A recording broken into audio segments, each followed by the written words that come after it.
ओम नमो भगवते वासुदेवाय।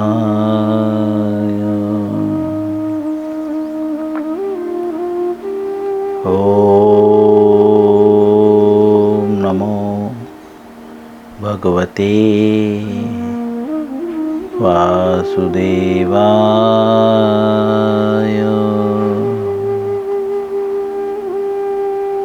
ओम नमो भगवते वासुदेवाय।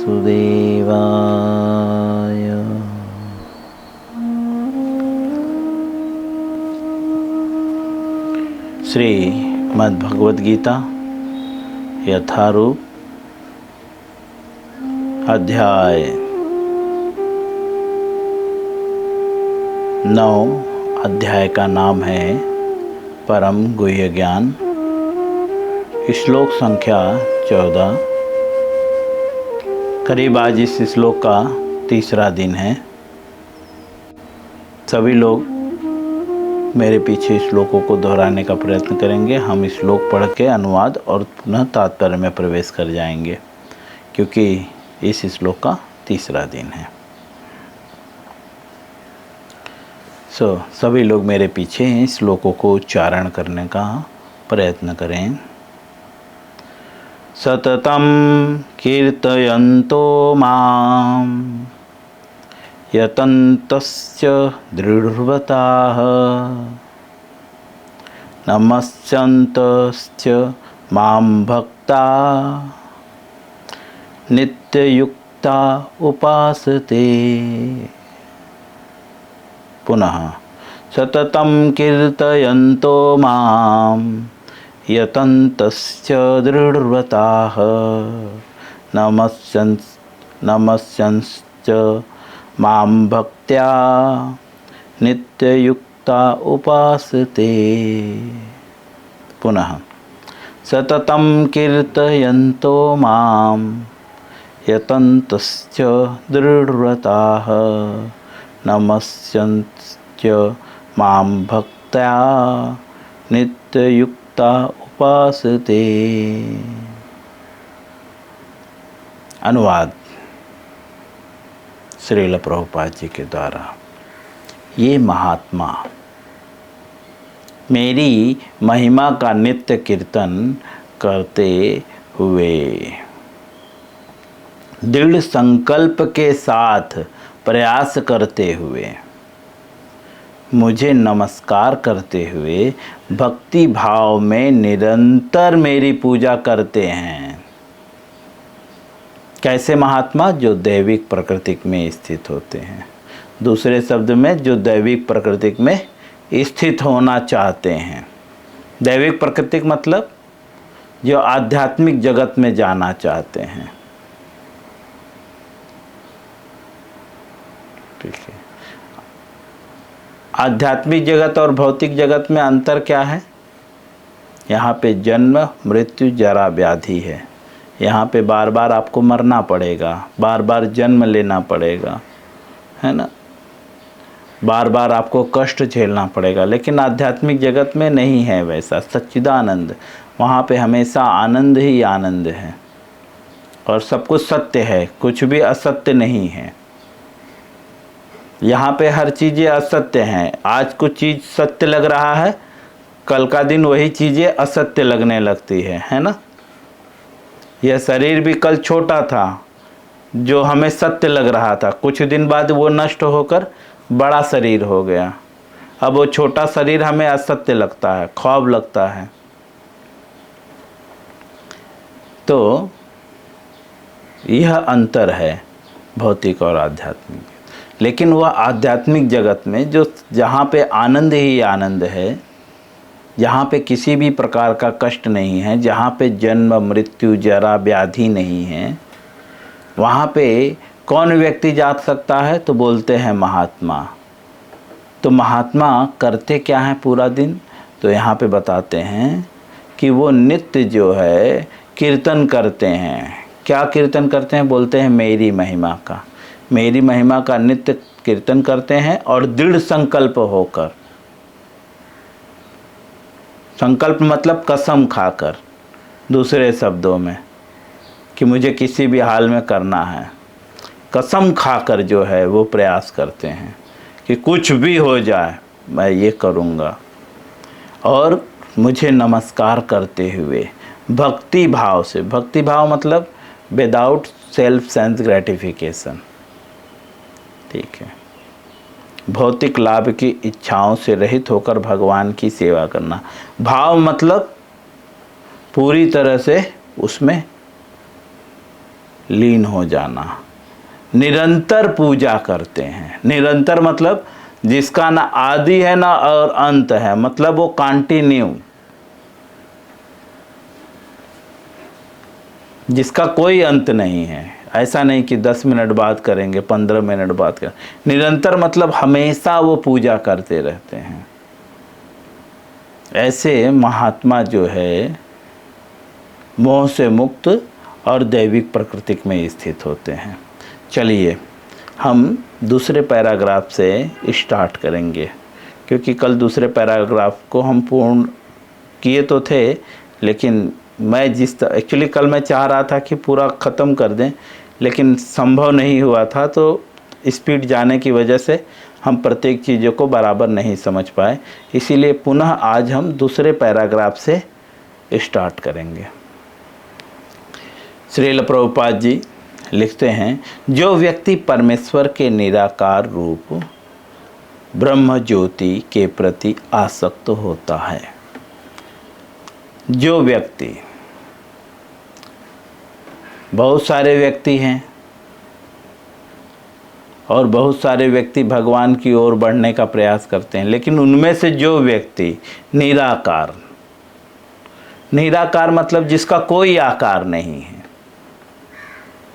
ठीक है, और ब्रह्म ज्योति, कई प्रकार की ज्योतियाँ हैं, जैसे दीप ज्योति है ना, हर चीज़ की, हाँ, अग्नि जलाते हैं तो ज्योति, उससे भी ज्योति निकलती है। लाइक सूर्य प्रकाश, जैसे दीप ज्योति, ज्योति का मतलब प्रकाश, वह प्रकाश किससे निकल रहा है? दीप से निकल रहा है ना। हम कहते हैं अंधेरा दूर करना है तो दीप को प्रज्योति करो, जलाओ, उससे क्या होगा? उससे जो प्रकाश निकलेगा उससे अंधेरा दूर हो जाएगा। इसी तरह से ब्रह्म ज्योति, ब्रह्म किसे कहते हैं? भगवान को कहते हैं। ब्रह्म ज्योति अर्थात भगवान से जो प्रकाश निकल रहा है,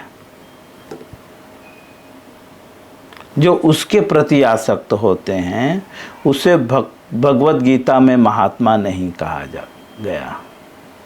मतलब प्रभुपाद जी कहते हैं महात्मा, कुछ लोग जैसे कि ब्रह्म भगवान को निराकार मानते हैं तो वे खुद को महात्मा बोलने लगते हैं, है ना, लाइक मायावादी लोग। एक्चुअली जो भगवान को निराकार मानते हैं उनको एक तरह से मायावादी कहते हैं। संसार में बहुत सारे ऐसे लोग हैं, भगवान को तो मानते हैं लेकिन बोलते हैं वे निराकार हैं, कोई आकार नहीं है। वे कृष्ण के मनुष्य के रूप में आते हैं, मनुष्य के रूप में आते हैं, बट उनका रूप नहीं है, वो हमारी और आपकी तरह रूप लेकर आते हैं, ठीक है। लेकिन शास्त्रों के अकॉर्डिंग जो है, भगवद गीता के अकॉर्डिंग, भगवान का शरीर जो है सच्चिदानंद विग्रह है। तो ऐसे लोग को भगवद गीता महात्मा नहीं कहा गया है, भगवद गीता में उनको महात्मा नहीं कहा गया है। महात्मा का तात्पर्य जो पूरी तरह से सिर्फ भगवान की महिमाओं का कीर्तन करता है, उनकी भक्ति करता है, उनको नमस्कार करता है।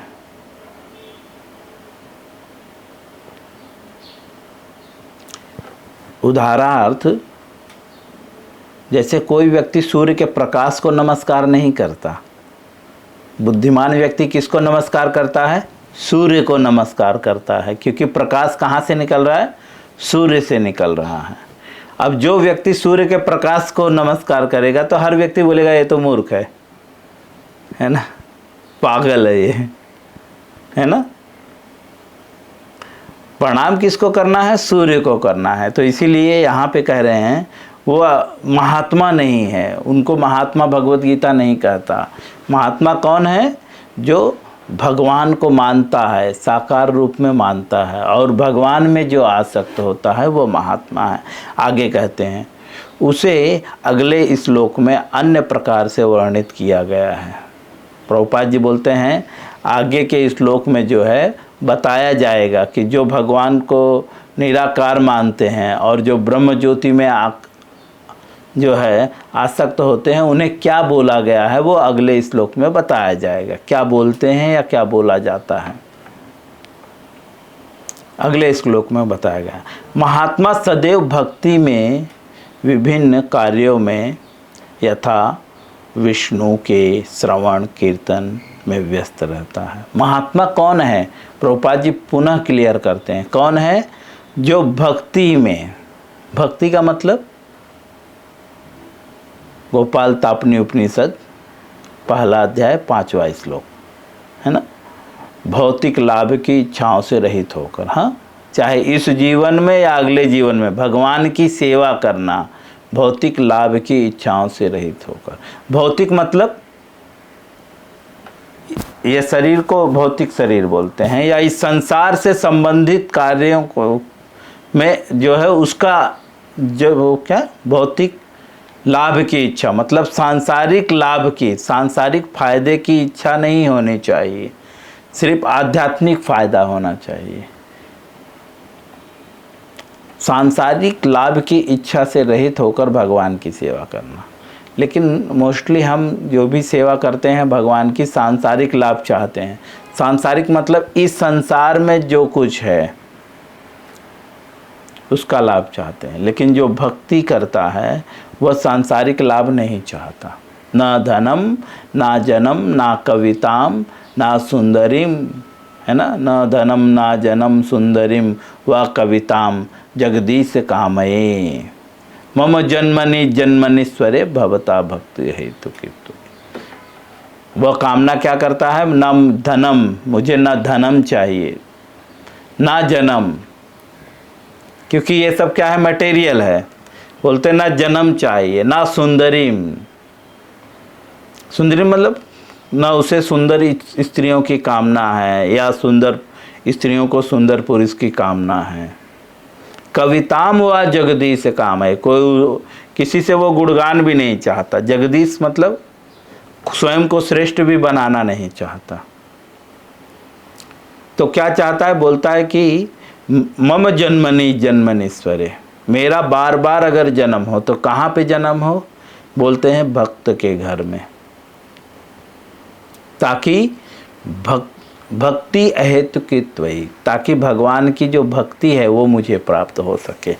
ये एक्चुअली भक्त की या जो महात्मा है उसकी डिज़ायर होती है। जो महात्मा नहीं होते वो उनको चाहिए रहता है दे धनम दे जन्म, उल्टा हो जाता है। बस दो धनम दो जन्म, सुंदरीम, ज़्यादा सुंदर स्त्रियां चाहता है। कविताम व जगदीश काम है, लोगों से अपना गुणगान करवाना चाहता है, भगवान बन के बैठना चाहता है, श्रेष्ठ बन के बैठना चाहता है। ये जो महात्मा नहीं होते, भले ही वो महात्मा के शरीर में हो लेकिन वे ऐसे महात्मा नहीं होते। कपड़ों से भेद नहीं करना, विचारों से भेद होता है। आगे श्रील प्रभुपाद जी लिखते हैं, यदि यथा भक्ति के श्रवण कीर्तन में व्यस्त रहता है जो महात्मा होता है, जैसा कि जैसा कि भागवतम में उल्लेख है। ये चीज़ें भागवतम में उल्लेख है। भागवतम में कहाँ उल्लेख है? कौन कहता है? ब्रह्मा जी। नहीं, कौन कहता है? हम कई बार इस चीज को पढ़ चुके हैं। एक राजा थे जिनका नाम क्या था?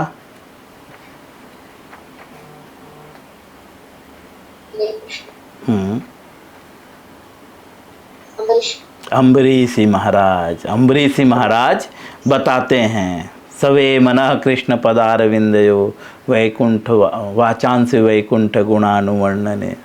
तो प्रभुपाद जी इसीलिए कहते हैं, भागवतम में उल्लेख है कि कैसे जो है व्यक्ति जो है भक्ति में रत रहता है। तो अम्बरीशी महाराज अपने पुत्रों को बताते हैं, सवे मनः कृष्ण पदारविंदयो वैकुंठ वाचांसी गुणानु, ऐसे बहुत अच्छे से बताया गया है। हाथ को कैसे भगवान की सेवा में लगाना है, मतलब उन्होंने प्रत्येक कार्य को कैसे भगवान की सेवा में लगाना है अपने पुत्रों को स्पष्ट रूप से समझाया है भागवतम में। तो श्रील प्रभुपाद जी वही कहते हैं जैसा कि भागवतम में उल्लेख है। लिखते हैं, यही भक्ति श्रवण कीर्तनम विष्णु स्मरणम है। ये जो भक्ति है ये क्या है जो भागवतम में बताया गया है? बोलते हैं श्रवणम कीर्तनम विष्णु स्मरणम है। जैसा कि महात्मा अंततः भगवान के 5 दिव्य रसों में से किसी एक रस में उनका सानिध्य प्राप्त करने के लिए दृढ़ व्रत होता है। कैसे कहते हैं कि ऐसा महात्मा मतलब जो भक्ति में लगा हुआ है। भक्ति के जो अनेक प्रकार के कार्य हैं, श्रवणम कीर्तनम, जैसा कि भागवतम में उल्लेख है, सवे मनः कृष्ण पदारविंदयो, वो अपने मन को भगवान के चरण कमलों में, वैकुंठ वाचांस वैकुंठ गुणानुवर्णने, अपनी वाणी को वैकुंठ के गुणानुवाद में, मतलब भगवान के लोकों के और भगवान की लीलाओं के गुणानुवाद में लगा कर रखता है। ऐसा व्यक्ति जो है भगवान के साथ सानिध्य मतलब जैसे हम एक दूसरे का सानिध्य पर मतलब साथ में रहता है, भगवान के साथ में रहने को सानिध्य कहते हैं। तो सानिध्य में जो है भगवान की सेवा करता है दृढ़वत होकर। दृढ़वत मतलब एकदम अच्छे से, कोई भी गलती ना करके। तो कहते हैं प्रभुपाद जी कि ऐसा महात्मा जो है भगवान के 5 दिव्य रसों में से, भगवान के 5 दिव्य रस हैं, बहुत सारे रस हैं, जैसे बहुत सारे ऐश्वर्य हैं तो भगवान 6 ऐश्वर्यों से पूर्ण हैं मुख्यतः, ऐसे ही बहुत सारे रस हैं। उसमें से जो 5 दिव्य रस हैं उनमें से किसी एक दिव्य रस का जो है साथ में वो भगवान की सेवा करता है। जैसा कि दिव्य रसों के विषय में जो है हमने 8वें अध्याय के 14वें श्लोक में पढ़ा है। 5 प्रकार के दिव्य रस होते हैं। कौन कौन से, कोई बताएगा?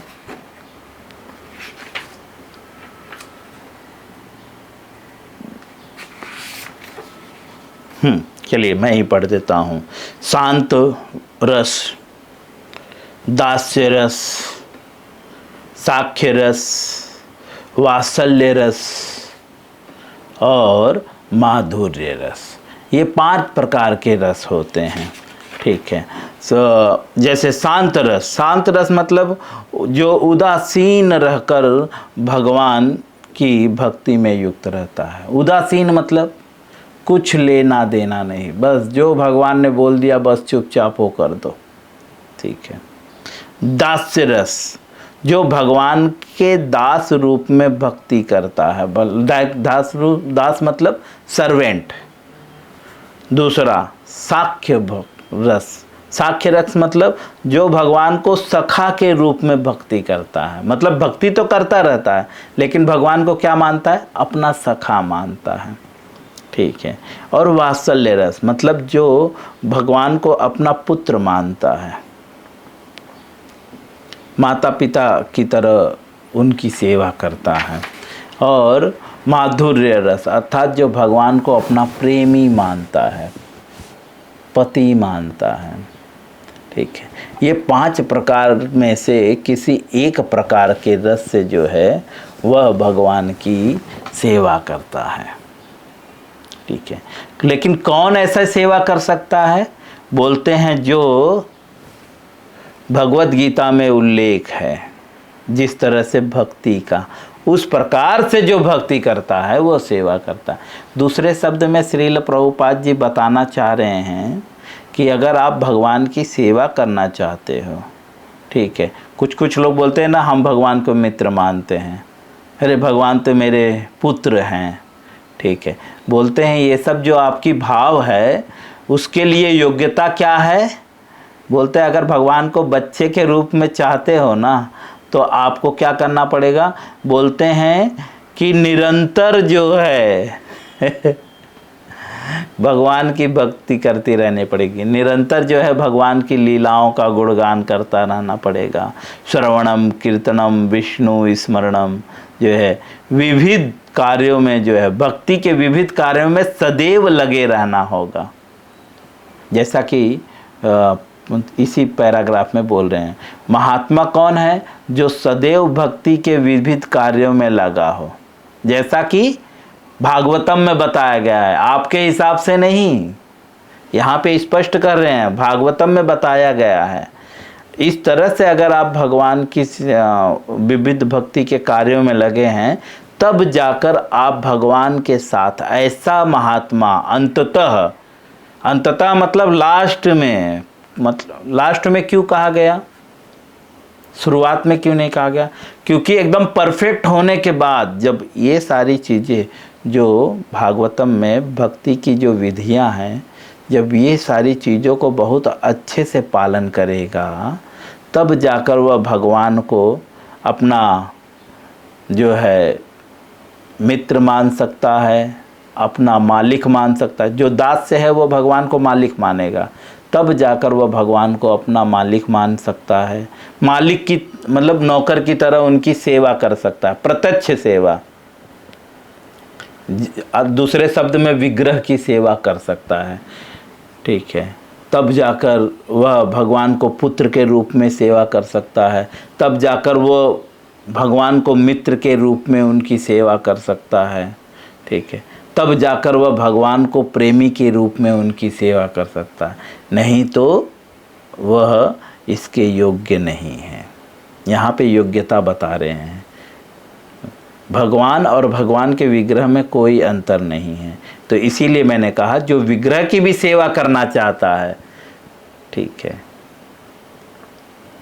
उसके लिए ये योग्यता चाहिए, ठीक है, डायरेक्टली सेवा करने।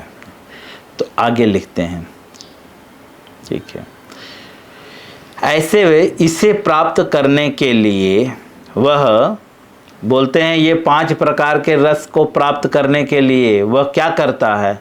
तो बोलते हैं मनसा वाचा कर्मणा, अपने सारे कार्यों को भगवान कृष्ण की सेवा में लगाता है। प्रभुपाद जी फिर से क्लियर करते हैं, बोलते हैं अगर आप ये ऐसा इसे प्राप्त करने के लिए, मतलब ये जो 5 प्रकार के रसों से जो दिव्य रस हैं उससे भगवान की सेवा करने के लिए, ये पोजीशन प्राप्त करने के लिए मनुष्य को क्या करना होगा? तो बोलते हैं कि अपने सारे कार्यों को मन से, वाणी से और कर्म से जो है सारे कार्यों को भगवान की सेवा में लगाना होगा। मन से भी, वाणी से भी और कर्म से भी। वह जो है इन 5 प्रकार के रसों से जो है 5 प्रकार के रसों में से किसी एक रस में सेवा कर सकता है। जैसे डॉक्टर बनने के लिए व्यक्ति को पहले नीट कंप्लीट करना होगा। नीट कंप्लीट करने के बाद वो कौन से सेक्शन में जाना चाहता है, आयुर्वेद में जाना चाहता है, इसमें जाना चाहता है, और भी बहुत सा एलोपैथिक में जाना चाहता है, होम्योपैथिक में, ये बाद की बात है। पहले क्या कंप्लीट करना होगा? नीट कंप्लीट करना होगा। उसी प्रकार से अगर आपको भगवान की इस 5 प्रकार के रसों से सेवा करनी है तो सबसे पहले क्या करना होगा? बोलते हैं मन से, वचन से, वचन मतलब शब्दों से, और कर्म से। कर्म मतलब हम जो एक्टिविटी हमारी, तीनों प्रकार से सारे कार्यों को। ऐसा नहीं कि एक कार्य उनके लिए करें और बाकी 99 कार्य भगवान के लिए करें। बोलते सारे कार्य को 100% जितना भी कुछ आप कर रहे हैं, बच्चों की सेवा कर रहे हैं, समाज की सेवा कर रहे हैं, अपनी सेवा क्यों ना कर रहे हैं, वो सारे कार्यों को किस में लगाना पड़ेगा? बोलते भगवान की सेवा में लगाना पड़ेगा, अपने प्रत्येक कार्य को। यही पूर्ण कृष्ण भावनामृत कहलाता है। प्रभुपाद जी कहते हैं ये जो है वास्तव में पूर्ण कृष्ण भावनामृत कहलाता है। मैं यहीं पे विराम दूंगा। कल इसके आगे का पैराग्राफ हम कंप्लीट करेंगे। बहुत कुछ था, मैं सोचा था थोड़ा तेज गति करूं, लेकिन नहीं हो पाया। तो कल मैं थोड़ा सा अनकंफर्टेबल फील किया, नहीं जो मैं चाहता था वो नहीं बता पा रहा था, क्योंकि मैं ख़त्म करने का सोचा था कि मैं ये पूरा मतलब इस श्लोक का तात्पर्य पूर्ण करूँगा, लेकिन मैं असंतुष्ट रहा, इसीलिए पुनः इस पैराग्राफ को मैंने लिया। हरे कृष्णा।